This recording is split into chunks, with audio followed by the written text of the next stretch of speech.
ప్రశ్న అండి, అంటే పాయింట్. రామాయణంలో శ్రీ మహావిష్ణువు తాను మానవ అవతారంలో దశరథుడికి పుత్రుడిగా జన్మిస్తాను అని చెప్పారు. ఒప్పుకుంటారు మీరు? దీనికి ఇప్పుడు రిఫరెన్స్ చూపిస్తా.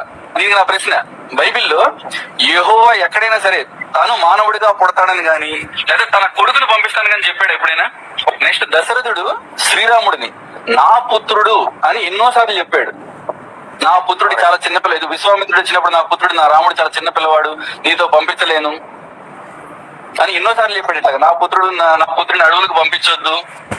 కొత్త నిబంధనలు యెహోవా పేరు లేదు, పాత నిబంధనలు యేసు పేరు లేదు, ఇది కన్ఫర్మ్ అసలు. ఇంకొకటి, శ్రీరాముడు అనేక సార్లు రామాయణం మొత్తంలో నేను దశరథుడి పుత్రుడిని అని చెప్పుకున్నాడు.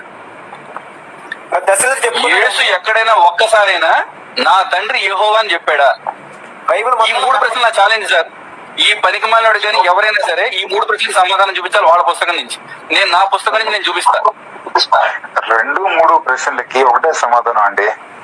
యెహోవా కొడుకు యేసని, యేసుకు తండ్రి యెహోవా అని పాస్టర్లు చెప్పేదాకా వాడిద్దరు కూడా తెలియదు బాబు అమ్మాయికి.